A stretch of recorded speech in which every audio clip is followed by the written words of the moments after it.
Manx Minds was founded about 7 years ago, and it was founded to provide training in mental health to the corporate sector, to the public, to government, just to anyone really who wants to promote positive mental health, to promote knowing what to do if someone in the community is struggling, if you have a friend struggling, if someone at work is struggling, and just really to provide training either with mental health first aid, accredited training, or bespoke seminars are also available on a wide range of subjects.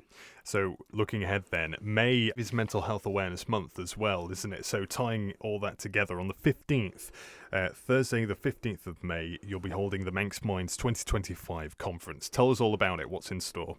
A lot of the training that Manx Minds does is based around mental health first aider training, which is not about training someone to be a psychotherapist or a counsellor, but it's just really about training people to know what to do if someone in front of them is struggling.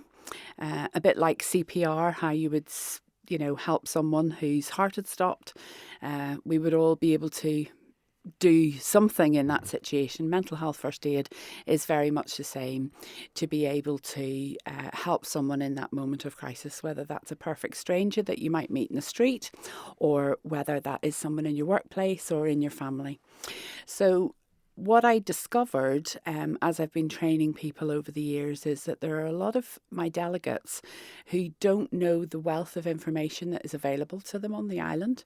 So one of the pointers and one of the key things about mental health first aid is not to become that go-to person, but to be able to signpost people to professional help and to others who are really well able to help them. And so encouraging other supports is so important, knowing what's available in our community. And yet the dissemination of that information can be quite difficult, I think. Right.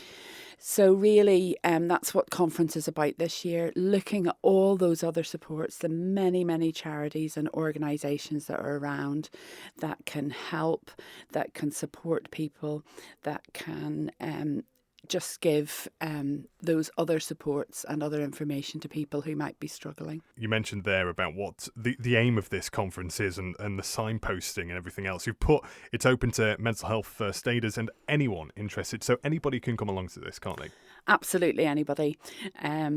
It is open to members of the public, to people who are trained as mental health first aiders, for people who are interested in mental health first aid, for people who don't want to be mental health first aiders, but who are interested in knowing how to support other people. But there's a wealth of information around, and the conference is really just really good for looking at supporting mental health in general. And 4 guest speakers this year, starting with Diana Parks, who I've had the pleasure of speaking to before, of course, some invaluable work through the Joanna Simpson Foundation. Tell us what you hope to hear from Diana this year.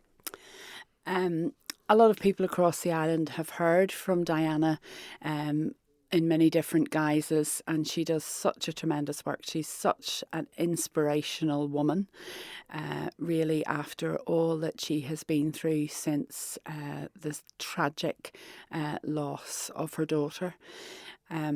So what we're going to do at conference is really just be in conversation. Diana has lots of insights around domestic abuse in particular. So we want to look at that. Sarah McIntosh as well, CEO Mental Health First Aid England as well, coming over this year. Yes, I feel a bit like I'm being inspected by the boss, actually. Right. But Sarah is amazing. That is purely a joke, but Sarah is an amazing CEO. She is CEO of Mental Health First Aid England. She is also CEO of the Association of Mental Health First Aiders. So she has a huge wealth of experience, and she also has experience in the corporate sector as well. She worked for various corporate sectors before, and so she's been on the island before with a corporate head on, but she's coming now as the MHFA CEO, and just to give us more of an overview and a bit of an interactive session, which I think will be very, very good. Seeing someone come over from England, what does their impression of mental health provision usually look like when they look around the Isle of Man and what we have here? I think, as I said before, the dissemination of information can be quite difficult.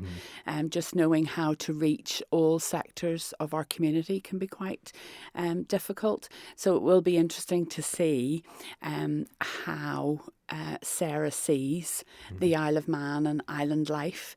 I think we are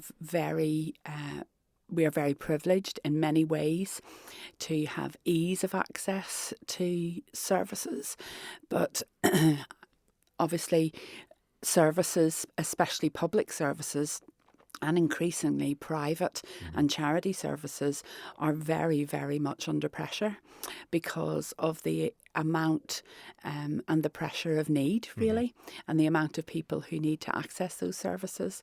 So I think we have here a microcosm of what is going on in the UK. Certainly. Heather, Melvin as well, Director R2R. Now, I'm not familiar with R2R. Can you tell us a bit about them? Rock to Recovery is a community interest company that works with blue light services and first responders and ex-servicemen, serving and ex-servicemen and their families in the area of mental health. Jason Fox from Who Dares SAS, Who Dares Wins, was one of the founders of Rock to Recovery after he had his own mental health issues, and he has spoken on the island on a number of occasions. Heather is a director of Rock to Recovery, and she's also a coach, and she also does various therapies as well. So Heather is very experienced in those who might find themselves in need, especially in those spheres. Thinking sort of areas like post-traumatic stress and things like that with those high-pressure jobs. Absolutely. And finally, Graham Makepeace-Warne, a familiar name to quite a few people who will listen to Manx Radio, Manx Wildlife Trust, of course. Tell us what Graham's going to bring to the table this year. Manx Wildlife Trust a few years ago was given some money to train mental health first aiders within Manx Wildlife Trust. Sometimes when people are struggling, they volunteer to do things as part of their rehabilitation, but when they volunteer for those things, they come to wherever they are volunteering with those issues, and they may still be struggling. So Manx Wildlife Trust recognised that to support their own staff and to support people who may come to volunteer with them, that they wanted a little bit of extra knowledge in the area of mental health. So they were given some money specifically to help train some mental health first aiders, which they did.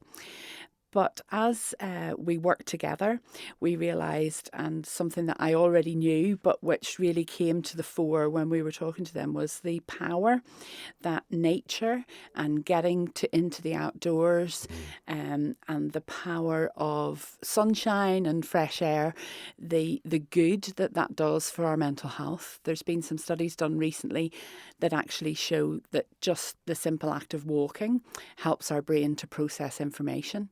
So Graham is coming to chat and to talk about the value of nature for our mental health. Getting outdoors. And the natural world. Yeah. So a wide range of perspectives from all four guest speakers. I'm sure as well there'll be conversations going on all the time at this conference and some valuable insights for anyone who goes along.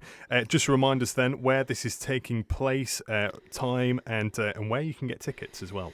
This is taking place at Babagge's at Mountain View Innovation Centre in Lezayre. It is from 9 o'clock to 5 o'clock in all day. It's an all-day conference which includes lunch.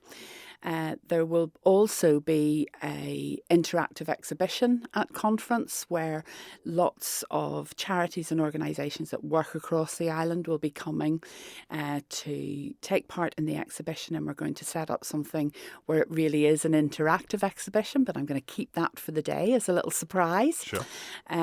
So we have Heroes on the Water coming, we have Relate coming, we have Isle of Man Live at Home, and various other charities who are coming. Motivate, a wide variety of charities and organisations from across the island will be coming to take part in the exhibition. Tickets are available through Ticket Tailor, or you can go onto the Manx Minds website or the Manx Minds Facebook page, and there's a QR code there, or you can contact me directly at Manx Minds as well and get tickets directly. Thank you for making it to the end of the Manx Radio Newscast. You are obviously someone with exquisite taste. May I politely suggest you might want to subscribe to this and a wide range of Manx Radio podcasts at your favourite podcast provider, so our best bits will magically appear on your smartphone. Thank you.